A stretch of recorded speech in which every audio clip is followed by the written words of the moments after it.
Intendencia de Valparaíso no descarta que incendio que afectó al sector de Curauma sea intencional. El fuego consumió más de 10 hectáreas de vegetación y se declaró alerta roja en la zona. Naciones Unidas y la Iglesia Católica se ofrecieron para mediar en la crisis social y política que afecta a Ecuador. Este martes, manifestantes se tomaron la sede del Congreso y más tarde fueron desalojados por militares y policías. Vuelve la tranquilidad a la selección tras el reencuentro entre Arturo Vidal y Claudio Bravo. El técnico Reinaldo Rueda aseguró que ambos jugadores se respetan.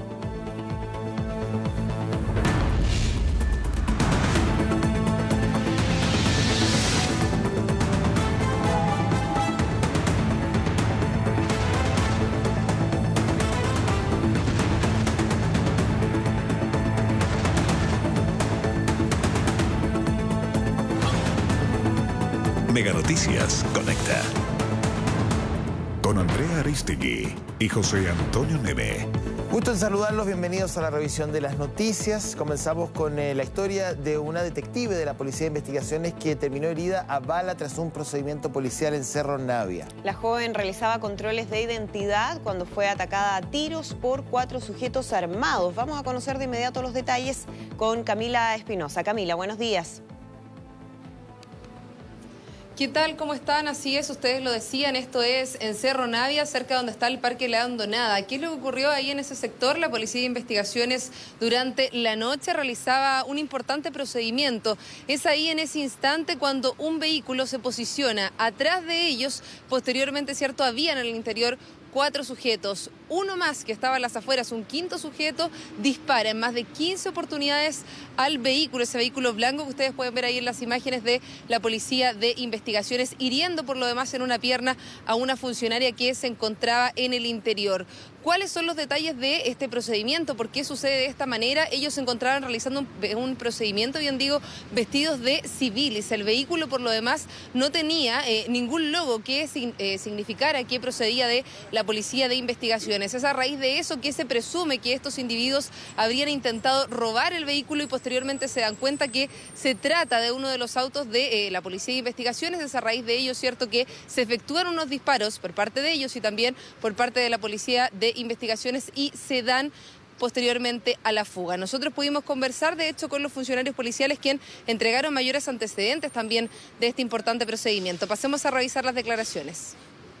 Detectives de esta brigada especializada, mientras realizaban labores propias de la especialidad, fueron abordados por antisociales en un momento determinado, en el cual ellos, sin mediar ningún aviso, le realizaron una serie de disparos al vehículo policial y la pronta reacción de uno de los detectives, quien hizo uso de su arma de fuego, logró impedir que tuviera un resultado mayor, solamente resultando lesionada una funcionaria, una detective, que tiene una herida en su pierna y se encuentra sin riesgo vital. Y pasamos a otras informaciones en San Joaquín, específicamente ahí en la calle Santa Elena, eso de las 22 horas, donde está este local que ustedes pueden apreciar en la imagen, este minimarket Kielos. Ingresaron 4 delincuentes armados hasta este minimarket. Además, en el interior estaba la cajera, quien por lo demás estaba próxima a cerrar el local. Es ahí cuando ingresan, intimidan incluso a algunas de las personas, como se aprecia en el video, con armas de fuego. Ellos salen del local y posteriormente, cierto, se dirigen hasta la cajera, quien por lo demás pone resistencia. Es a raíz de ello que la agreden, la golpean de hecho en su rostro y ella por lo demás queda con una herida. Luego de eso, cierto, sustraen lo que estaba en el interior de la caja, 60.000 pesos, y se llevan más de 200.000 pesos también en cigarrillo. El monto total es de 260.000 pesos lo que se logran llevar estos delincuentes, quienes se dan a la fuga por lo demás en un vehículo que los pasa a buscar hasta ahí, hasta ese sector de San Joaquín, específicamente la calle Santa Elena. Nosotros pudimos conversar con la cajera, al igual que también con Carabineros, quien entregó más detalles de este importante procedimiento. Yo iba a cerrar, iba a trancar y entraron forzadamente y me golpearon así y caí al suelo. En ese momento yo tenía el teléfono y lo agarré y no lo dejé que me lo quitaran. Entonces me empezaron a decir, no, dame el teléfono, dame el teléfono, dame el teléfono. Yo le dije, no, no te lo voy a dar. Y bueno, así fue hasta que me lanzaron por el piso, después me arrinconaron. 4 individuos premunidos de armas de fuego y armas blancas con sus rostros cubiertos proceden a intimidar en primera instancia y posteriormente a golpear a la cajera de nacionalidad venezolana, la cual se opuso al asalto por parte de estos individuos. Y estos individuos proceden a sustraer 260.000 pesos en total. Bueno, como también les comentábamos, entonces estos sujetos se dan a la fuga en un vehículo que los esperaba en el sector. Por lo demás estaban a rostro cubierto, así que es bastante difícil identificar de qué personas se tratarían. Uno de ellos, de hecho, también estaba con una máscara blanca, como ustedes lo pueden apreciar ahí en el video. Carabineros, de hecho, ya está realizando todas las pericias para poder dar con el paradero de estas 4 personas que se llevan, por lo demás, 260.000 pesos de este minimarket que en San Joaquín. Así es, Camila Andrea Espinosa con la información policial de las últimas horas. Muchísimas gracias, buenos días.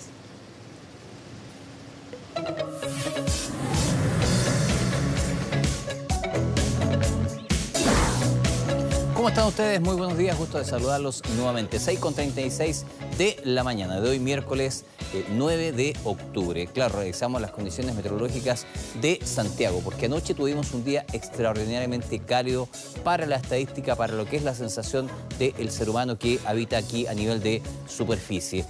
A esta hora tenemos 14 grados. Salimos de una noche cálida, anoche con 22 grados de temperatura a eso de las 10 de la noche. Hay un 54% de humedad relativa al ambiente, el cielo se encuentra nublado. No se divisan estrellas ahí en el fondo del cielo sobre la ciudad de Santiago. La jornada va a ser nuevamente calurosa. Vamos a tener en un rango estadístico probable al menos el mismo valor de temperatura del día de ayer, que tuvimos una temperatura que alcanzó o igualó el récord de temperatura en los 60 últimos años de registro, con 33,1 grados. Faltando 28 minutos para las 5 de la tarde en el día de ayer. Algunas ciudades de la zona comprendida entre la región de Coquimbo y la región metropolitana alcanzaron a 38 grados de temperatura. Ahí en Coquimbo con 37, al interior de Valparaíso, el Limache, hasta 38 grados y poquitas décimas más de temperatura máxima. Y en Santiago, 33,1. ¿Qué va a pasar los próximos 3 días en la capital? Bueno, continúa esta ola de calor. Hoy día vamos a alcanzar, como decíamos hace unos instantes, al menos el valor de temperatura que se produjo ayer, es decir, 33 grados, con la posibilidad de que esto aumente en algunos sectores y también en el centro de Santiago, o se produzca el registro entre los 33 y los 35, que es el rango que uno estima más conveniente. 33 grados para el día de hoy, si usted quiere mantener esa cifra. Mañana, también con nubosidad parcial, 30 grados la temperatura máxima. Nuevamente superamos la estadística del mes de octubre. Esto queda por los valores más altos del registro estadístico. Y el día viernes vuelve a subir la temperatura con 31 grados de temperatura máxima ahí en el último día hábil de la semana. ¿Qué significa esto? Que en las noches también vamos a tener noches cálidas entre hoy miércoles y también desde el jueves hacia el viernes. ¿En qué rango? Entre los 21 e incluso los 24 grados a las 10 de la noche. Así que a hidratarse permanentemente durante el día y protegerse, porque el índice de radiación ultravioleta va a estar estos 3 días y de aquí en adelante en categoría de muy alto. Que tengan una muy buena jornada. 6 de la mañana con 39 minutos. Uno de los sobrevivientes del fatal accidente ocurrido en Curacautín durante un paseo escolar grabó el momento exacto en que el bus se vuelca. Este martes el conductor de la máquina fue formalizado por homicidio y quedó en prisión preventiva. Este impactante video grabado por un alumno del Colegio San Sebastián de Perquenco muestra el momento exacto del fatal accidente ocurrido en Curacautín el pasado viernes. En las imágenes se ve como el bus conducido por Benjamín Toledo enfrenta a una velocidad poco prudente una peligrosa zona de curvas y pendientes.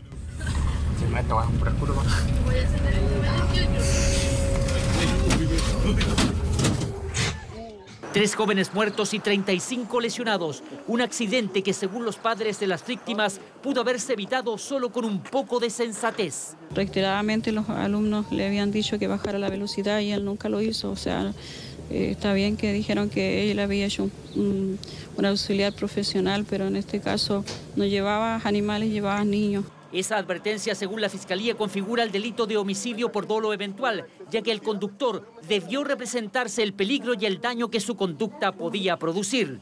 Toledo fue formalizado por 3 delitos de homicidio y otros 35 de lesiones. Quedó en prisión preventiva. Además, manejaba un bus con permiso de circulación falsificado y con un listado de 140 multas de tránsito, 83 de ellas impagas.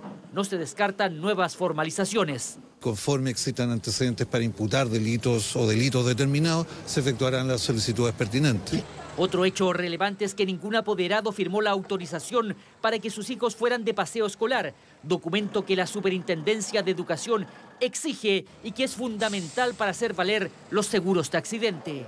Tienen que tener la autorización, el listado, con cada uno de los apoderados firmando que autorizan la salida del estudiante. Cada establecimiento que no cumpla esta normativa se arriesga precisamente a recibir una sanción. Las sanciones pueden ir desde una amonestación hasta incluso multas en unidades tributarias mensuales. El Instituto de la Juventud, entidad que organizó el viaje, informó que realizan un sumario y que colaborarán en todo con la justicia y con las víctimas del fatal accidente.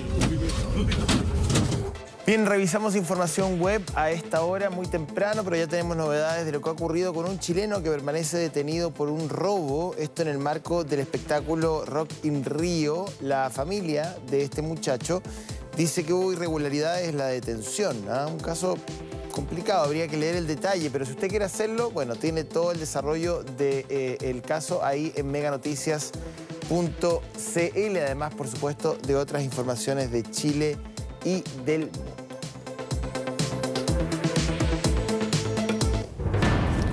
Bien, ya son las 6 de la mañana con 42 minutos. Temperatura actual en Santiago muy alta en relación a lo que habíamos tenido durante las últimas semanas.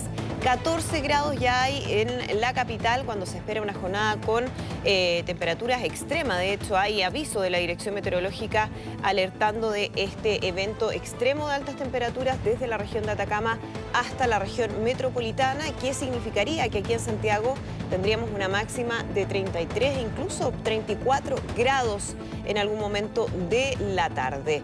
Imagen de la comuna de La Florida a esta hora. Vamos a hacer rápidamente una pausa y estamos de regreso con toda la información en Mega Noticias Conecta.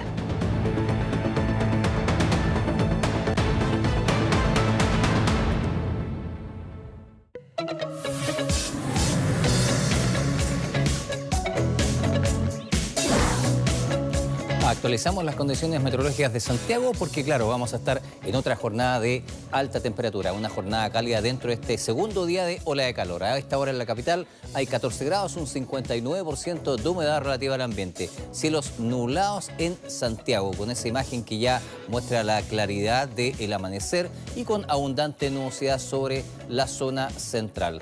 Los próximos 3 días en Santiago, comenzando por la tarde de hoy, vamos a tener una jornada nuevamente muy calurosa, con 33 grados de máxima probable, muy similar a las condiciones de ayer. En algunas comunas podría llegar a superar incluso los 34 grados. Mañana jueves disminuye un poco el calor, pero siempre dentro de la categoría de caluroso, 14 y 30 grados. Las extremas probables ahí en el penúltimo día hábil de la semana. Sin embargo, el último día hábil de esta semana de octubre, claro, vuelve a aumentar la temperatura máxima desde los 12 grados en la mañana, va a ser una mañana abrigada, con 31 grados de máxima. Y también las noches van a estar cálidas. A eso de las 10 de la noche hoy, en torno a los 22 a 23 grados, al igual que el día de ayer. Y la próxima noche, mañana jueves, también en torno a los 20 a 21 grados. Así que a prepararse para noches y jornadas veraniegas hoy en la capital y también los próximos días. Claro, con esa nubosidad es lo que hace que, junto con la presencia de la masa de aire,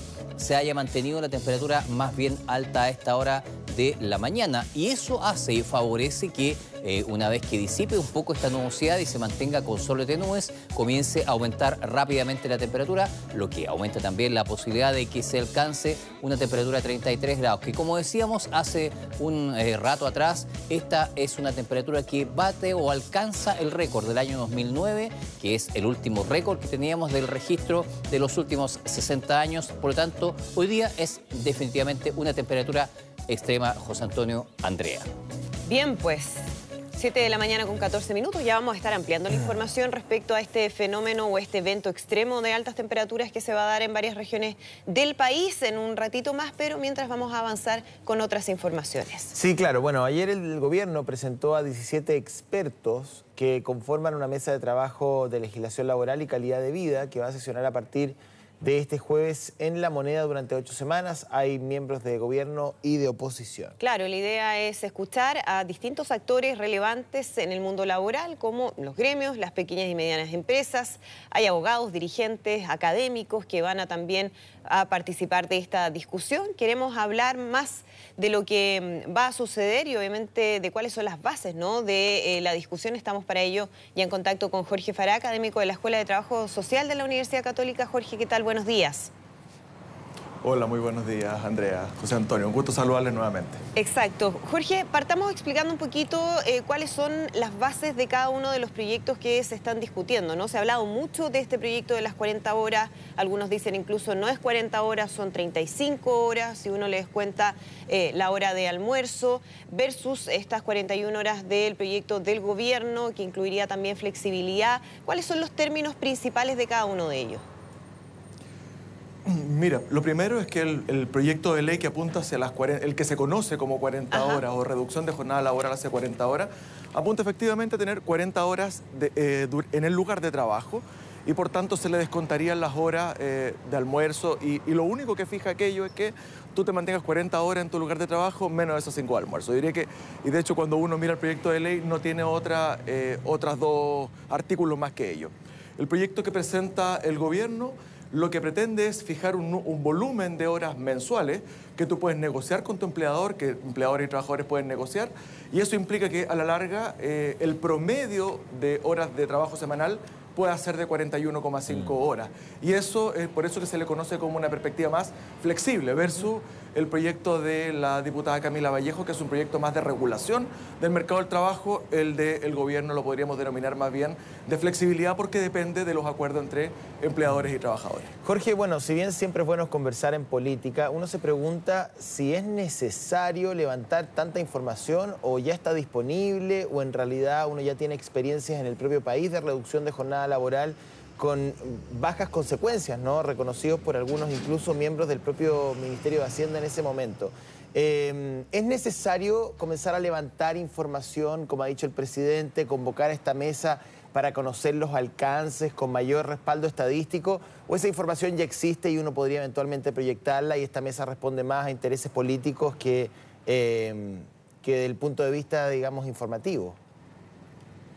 A ver, esta mesa yo creo que más que el foco del levantamiento de información tiene que ver con discutir cuáles van a ser las medidas que se van a implementar. Para eso hay información disponible, pero para responder más directamente a tu pregunta, hay que seguir levantando información. El punto es que el foco del levantamiento de información ha estado siempre más bien en el ámbito económico.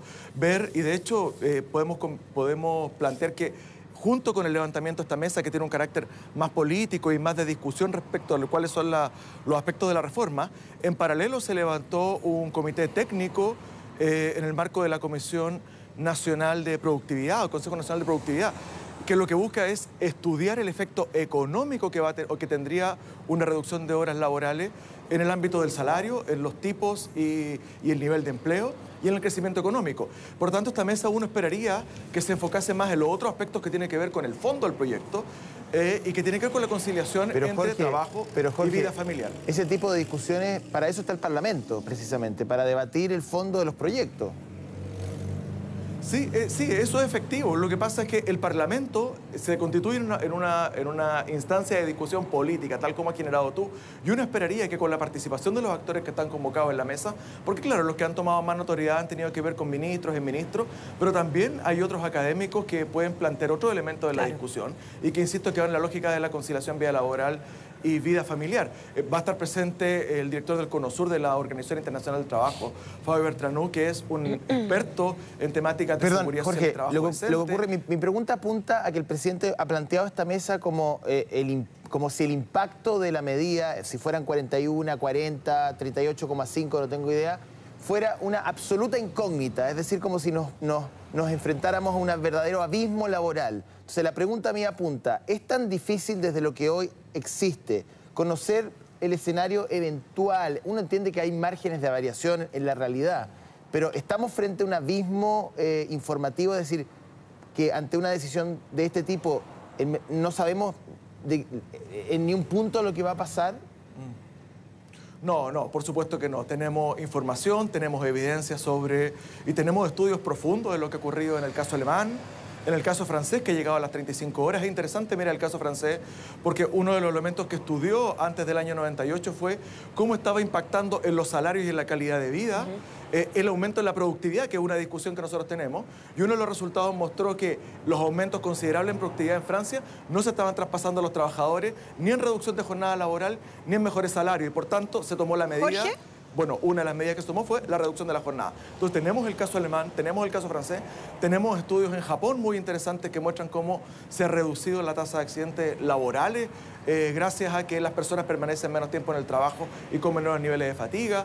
Tenemos estudios en España, tenemos estudios que se ven en el Reino Unido que muestran cómo han disminuido el tabaquismo, cómo ha aumentado la conciliación también con la vida familiar. Entonces, no es efectivo que no tenemos información. Yo creo más bien que esto apunta no a una temática, yo creo que una cosa es el discurso político, ¿no?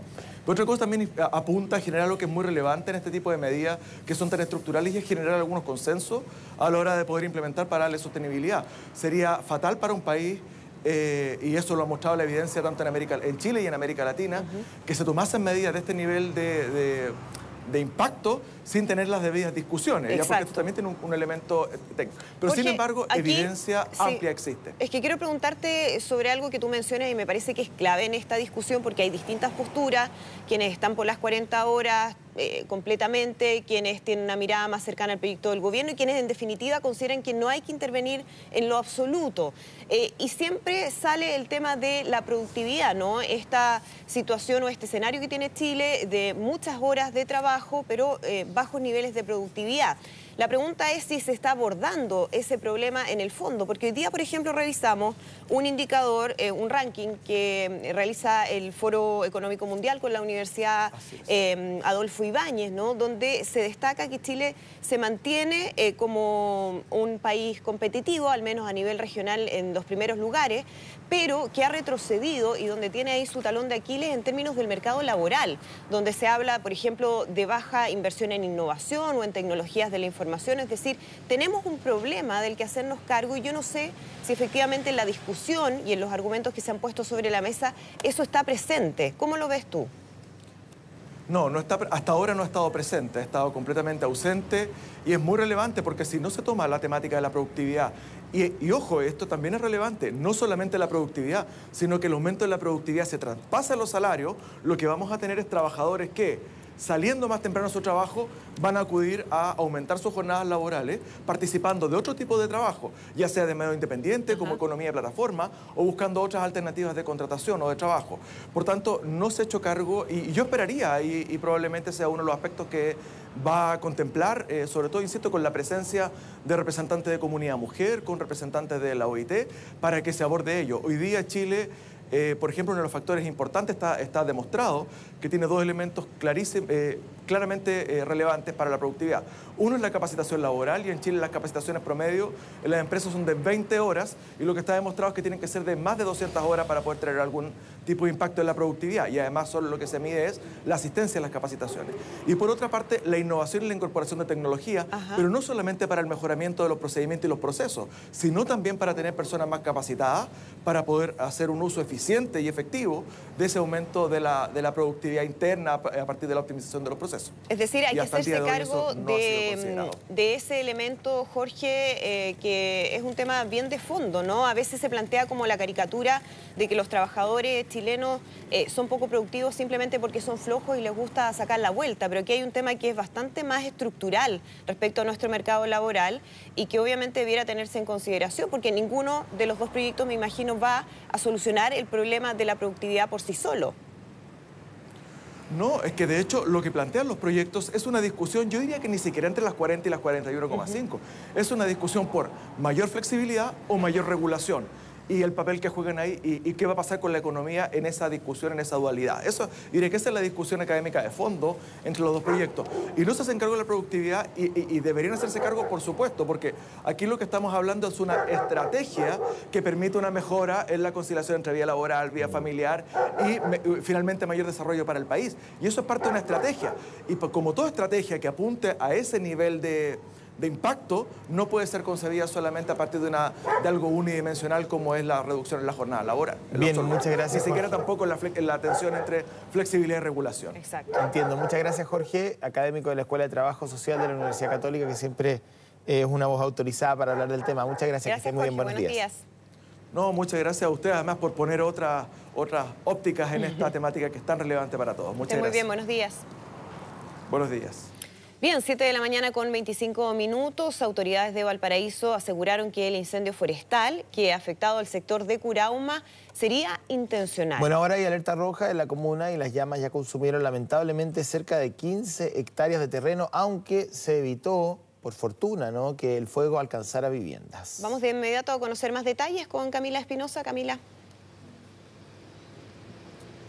¿Qué tal, Andrea? José Antonio, así es, ustedes lo comentaban, este incendio forestal que comenzó el día martes a eso de las 16:30 horas en Valparaíso, específicamente ahí en Placilla de Peñuelas, un sector que es conocido como Curauma. Más de 15 hectáreas fueron afectadas por el fuego y el momento más crítico se vivió cuando las llamas estuvieron a 20 metros de un condominio conocido como Bosques de Curauma. Como se puede apreciar en las imágenes también, la gente comenzó, ¿cierto?, a mojar sus viviendas para evitar, ¿cierto?, que esta situación se descontrolara aún más. Hay alerta roja, ¿cierto?, decretada para la región de Valparaíso a raíz de esta situación y también a raíz de que se configura el factor 30-30-30, sobre 30 grados de temperatura, también 30% la humedad relativa del ambiente, menos de 30% de la unidad relativa de índigo, y también respecto a lo que tiene que ver con el viento, más de 30 kilómetros por hora. Estos factores hacen que se configure, ¿cierto?, este incendio forestal de manera más rápida, que fue lo que se vivió también el día martes y también durante la noche y la madrugada de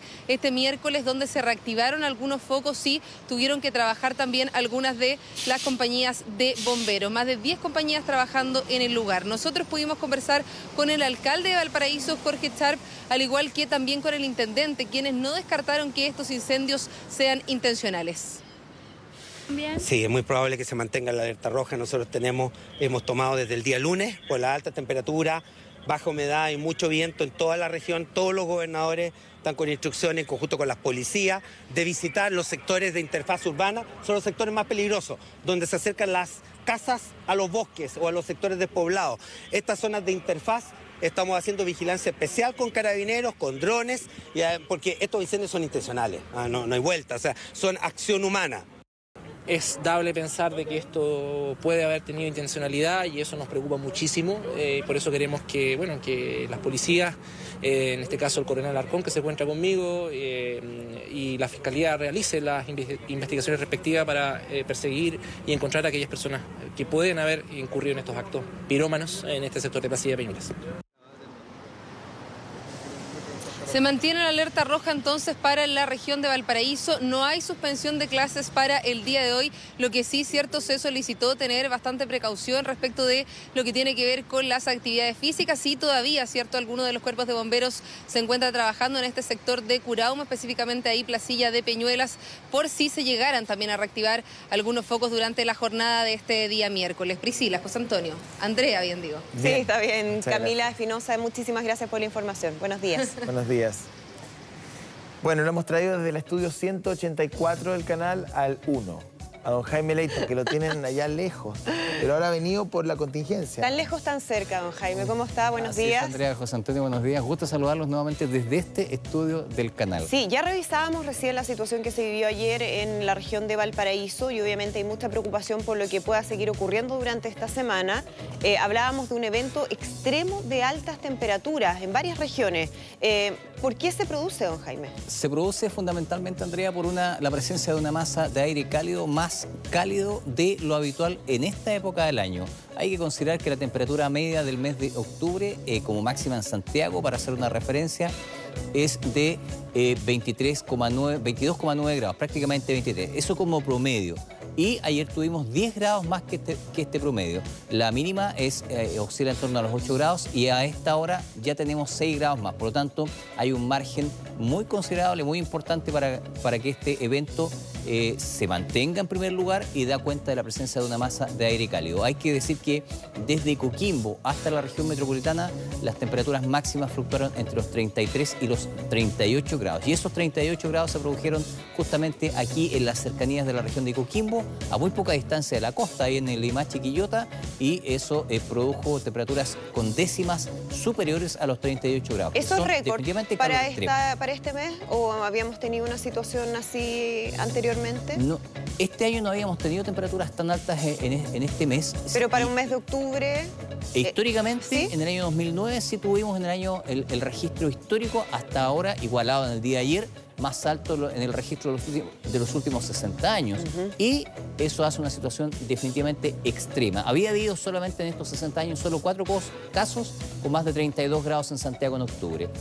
A esta hora, claro, en la capital, esto, como decía anteriormente, nos da cuenta de que ya el día comenzó cálido. Y tenemos 22 a 23 grados a eso de las 10 de la noche. Hay un 59% de humedad relativa al ambiente. Esto está por debajo, en torno a los 20 a 25% de humedad relativa habitual para esta hora del día. Hay nubosidad alta que está proveniendo, ¿cierto?, de un sistema frontal completamente destruido por las altas presiones, pero que se va a mantener transportando humedad y nubosidad hacia Santiago. 33 grados es el valor más probable, con la posibilidad de que se registre incluso dentro del centro de Santiago hasta los 35. Ese es el rango probable, pero este es el número más aceptable. Es decir, lo que estoy diciendo es al menos vamos a tener la misma temperatura del día de ayer. El jueves con 14 y 30 grados, cielo con nubosidad parcial, y el día viernes nuevamente nubosidad parcial, pero vuelve a subir la temperatura hasta los 31 grados.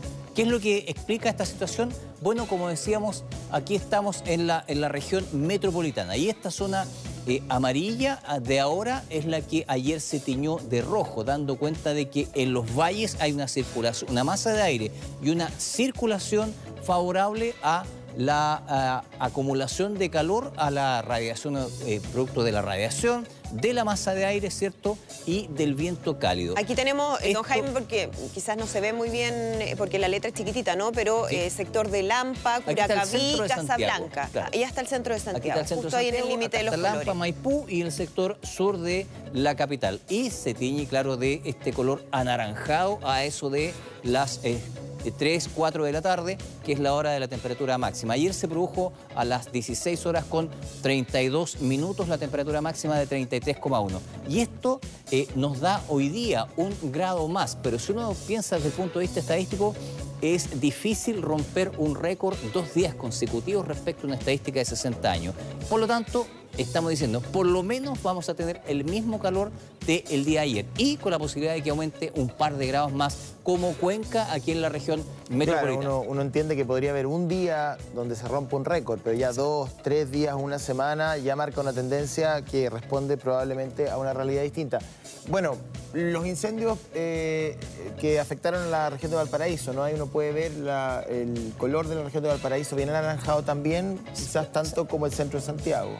Hay que decir que ayer en Valparaíso, en el Faro Punta Ángeles, en el borde costero, a 50 metros del borde costero, hubo 31,4 grados. Y prácticamente se rompió un récord de poquísimas veces que se han superado los 30 grados, incluso en verano, ahí en Valparaíso. Es muy una masa de aire extraordinariamente cálida que genera mucha estabilidad y eso hace que se favorezcan las condiciones de propagación de incendios forestales más allá de su origen. Claro, con altas temperaturas, baja humedad. ¿Qué pasa con los vientos, que es otro de los factores fundamentales? Como, no sé si se podía apreciar ahí porque estaba con mucho zoom, pero el viento o las condiciones sinópticas, la organización de la presión, ¿cierto?, no cambia prácticamente nada. Por lo tanto, en algún grado es algo más intenso que ayer, por lo tanto podríamos pensar en prácticamente los mismos valores de humedad e incluso más bajo, porque ahora estamos un 10% más bajo que el día de ayer a esta misma hora, y el viento va a ser prácticamente igual que ayer, sopló del este hasta 30 kilómetros por hora, por lo tanto favorece absolutamente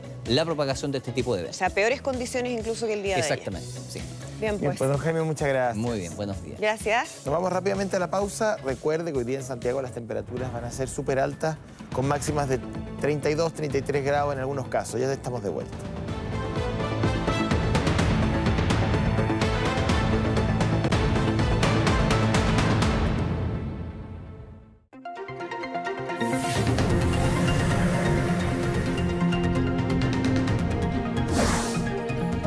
7 de la mañana con 41 minutos, ya estamos de regreso y vamos de inmediato a revisar información internacional, especialmente lo que está sucediendo en Ecuador con una crisis social, política que se agudiza. Mariana Schmidt, ¿cómo estás?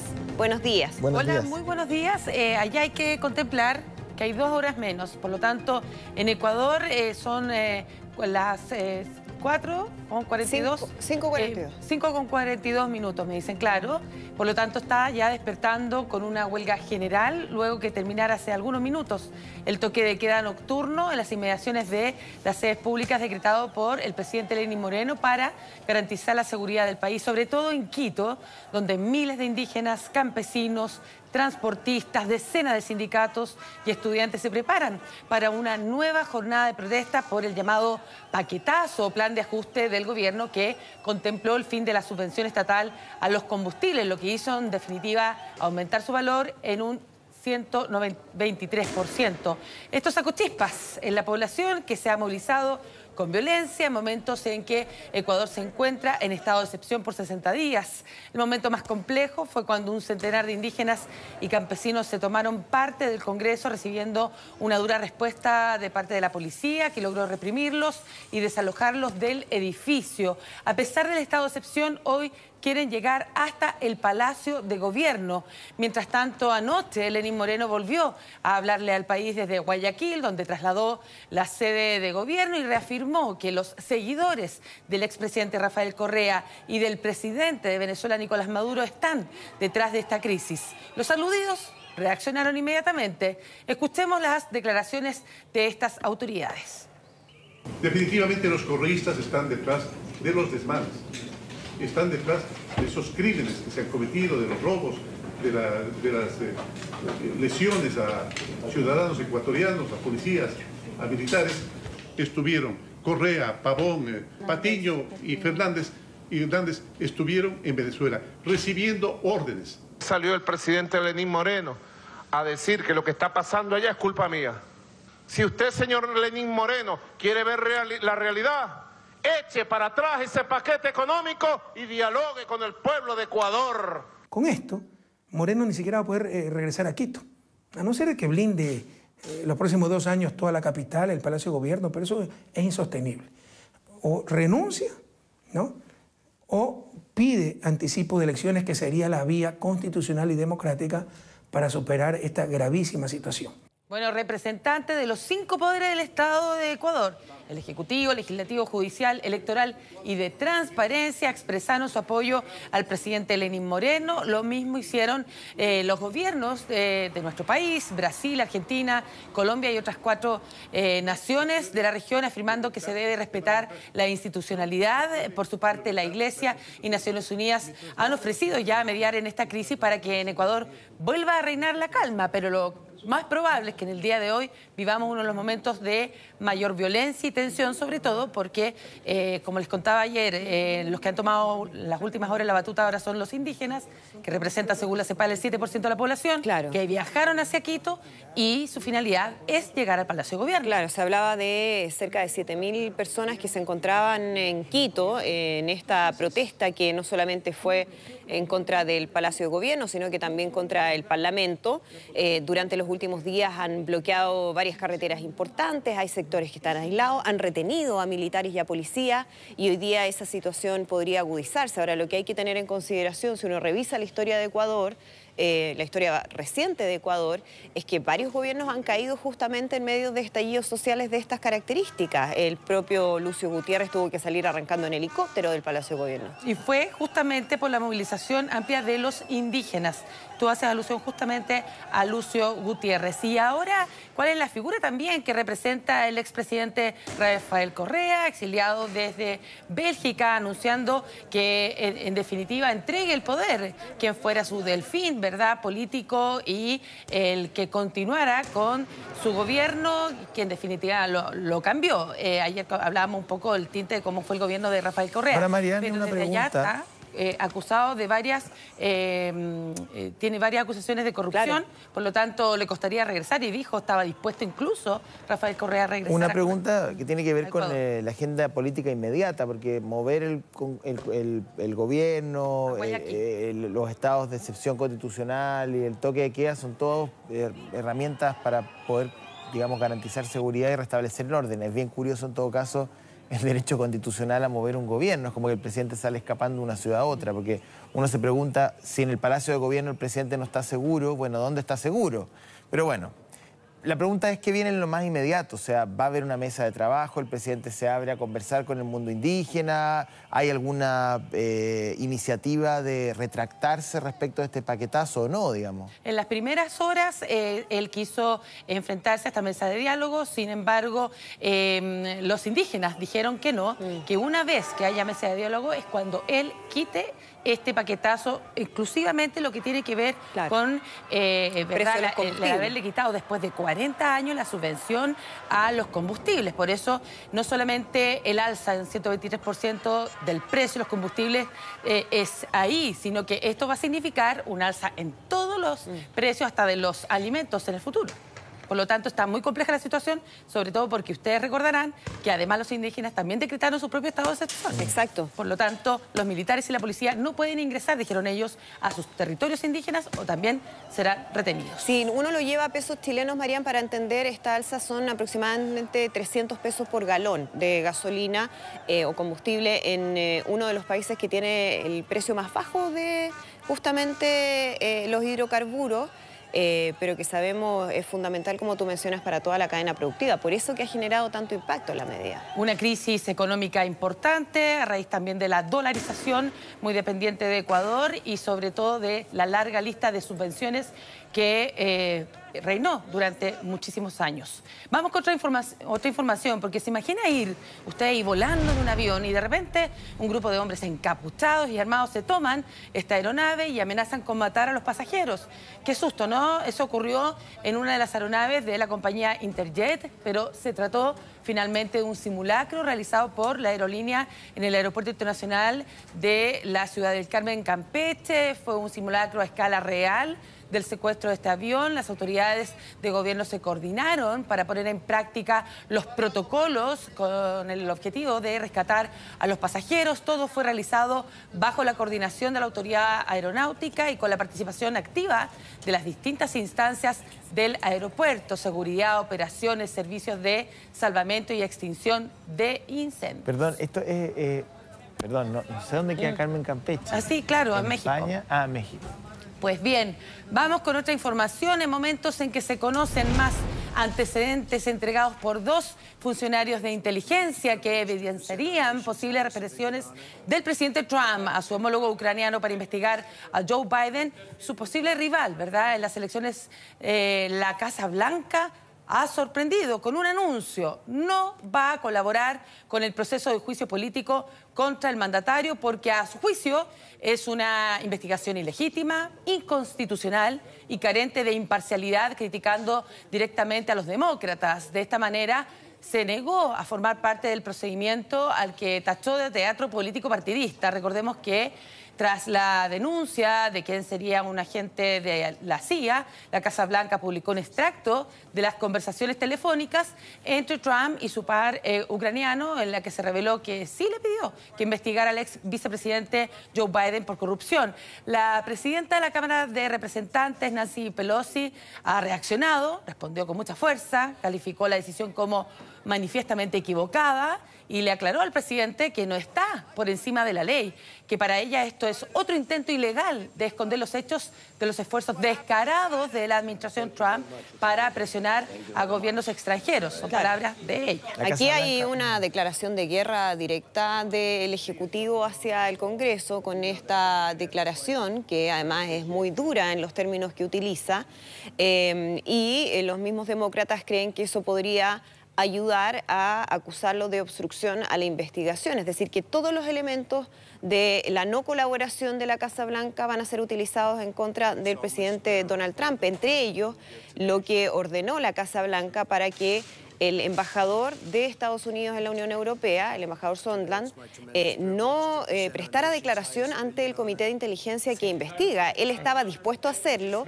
sin embargo recibió la orden de no presentarse al Comité de Inteligencia y eso también va a ser considerado, han dicho los demócratas, como parte de esta obstrucción de la que están acusando al presidente.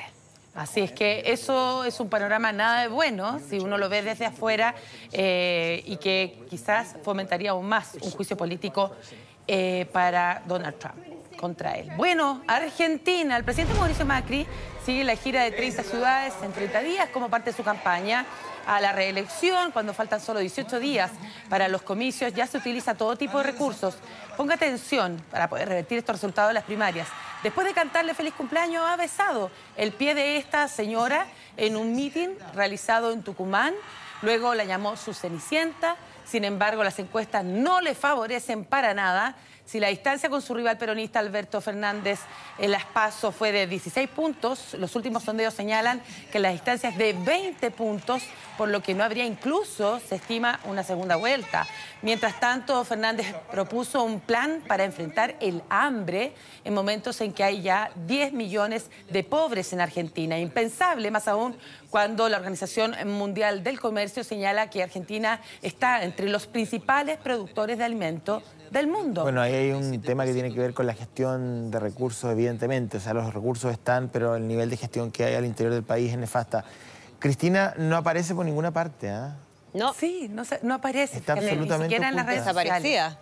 Bueno, hay un plan que les decía para combatir el hambre, crear un consejo federal que va a estar integrado por universidades, los sindicatos, las empresas, organizaciones sociales, la iglesia, en fin, que van a garantizar la seguridad de una mejor alimentación y nutrición, también bajar los precios de los alimentos, sobre todo los saludables. Ahí está puesta y también crear una tarjeta de alimentos para hacer un seguimiento de la calidad nutricional. Qué impresionante en estos momentos, en el siglo XXI, preocupados del hambre.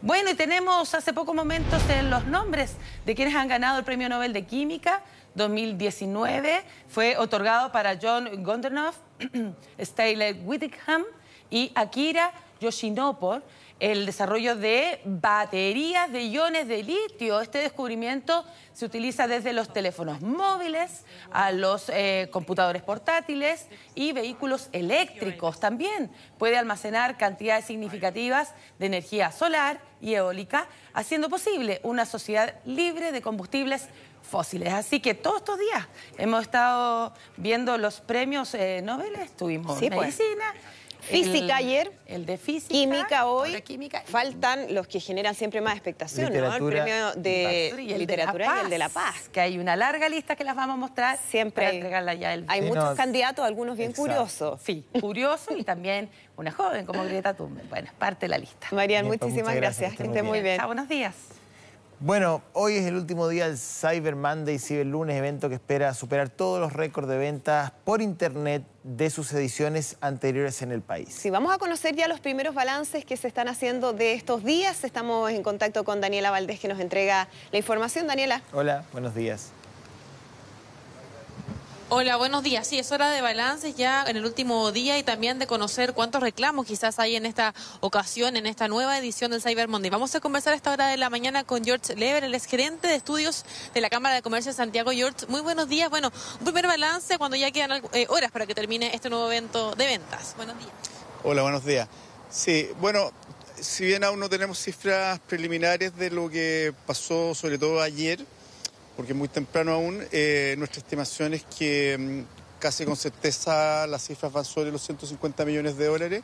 Eso significa que se está superando en torno a entre un 5 y un 8% las cifras que teníamos a la misma fecha del año pasado, con mucho interés de parte de los consumidores, mucho movimiento en los sitios. Los sitios afortunadamente han respondido bastante bien, así que y los medios de pago también, que siempre es un tema crítico. Así que yo diría en general el balance es bastante positivo hasta este minuto. ¿Han tenido ustedes una comunicación con el CERNAC? ¿Los reclamos han disminuido? ¿O cuáles han sido las principales falencias que han tenido los compradores a la hora de finalmente ejecutar sus ventas? Bueno, habitualmente hay instancias de coordinación con CERNAC desde el punto de vista de lo que pasa con los reclamos durante el evento. nosotros no recibimos ninguna información particular, es decir, SERNAC va informando cada ciertos hitos. Hasta ahora la única cifra que conocemos son las primeras horas que se informaron el día lunes, que llevan 30 reclamos disminuyendo en relación al año pasado, pese a que hay más empresas participantes. La tasa de reclamos con esas cifras sobre el total de transacciones, el total de compra, está por debajo del 0,1%, 0,03% aproximadamente, lo que también es inferior a los años anteriores, es decir, muy poca cantidad de transacciones genera reclamos en términos efectivos. Ya un poco más cerca de la Navidad, en este segundo Cyber Monday del año, preguntarte cuáles son los productos que ustedes favoritos, que han visto que se venden más en esta ocasión, en esta temporada. Bueno, habitualmente todo lo que es viaje siempre tiene mucha salida, pensando además en las fechas que se aproximan, tanto diciembre como las vacaciones de verano. Y en general equipamiento hogar, todo lo que es muebles, electrónica, celulares, además por la fecha, la cercanía que se estuvo a Navidad también lo hace muy, muy atractivo, sobre todo porque hay precios bastante interesantes. Y bueno, y servicios también en general, aparecen automóviles, por ejemplo, en los últimos 2-3 Cyber Monday con mucho éxito, departamentos que fueron novedades el año antepasado, hoy día ya bastante más consolidado, con más empresas participando, es decir, yo diría que está tremendamente variada la oferta y eso hace también que las preferencias de los consumidores haya prácticamente para elegir lo que uno necesita en estas fechas. Yo pregunto que viene ahora entonces, porque algunas personas ya están esperando sus productos, poder tenerlos ya en casa. ¿Cómo viene el tema de los cambios? Hay que recordar que las condiciones son igual que si lo hubiésemos comprado en una tienda. ¿Cómo es todo este protocolo? Sí, claro, siempre recordar que los consumidores estamos protegidos por los mismos derechos que rigen para cualquier tipo de compra en el formato que sea. O sea, si yo compro en una tienda o compro en un sitio de internet, mis derechos son los mismos. Acá, claro, está la diferencia de que en algunos casos hay que cambiar los productos y eso se hace a través de un despacho la primera vez que me llega. Ya han empezado a llegar las primeras compras, por supuesto, y por lo tanto ya los consumidores están viviendo la experiencia de la entrega y esperamos que los plazos sean lo más breve posible y sobre todo lo más importante para nosotros es que se cumplan los plazos prometidos. Y es por eso que en algunos casos de mayor congestión probablemente se alarga un poco el plazo, pero eso se informa antes de que se tome la decisión de compra, eso es lo importante. Y todo lo que significa, bueno, cambios de evoluciones rigen exactamente los mismos derechos y por lo tanto uno puede hacer uso de esos derechos ya sea a través de, en forma remota, es decir, enviando el producto de vuelta o todas aquellas tiendas que tienen tienda física, yendo personalmente, digamos, a hacer los cambios. Gracias, George, por este contacto entonces en este último día de ventas del Cyber Monday, que seguramente ya ahora en la entrega a lo mejor puede detonar algún otro tipo de reclamo. Andrea José Antonio. Bien, pues muchísimas gracias, Daniela, por esa información. Buenos días.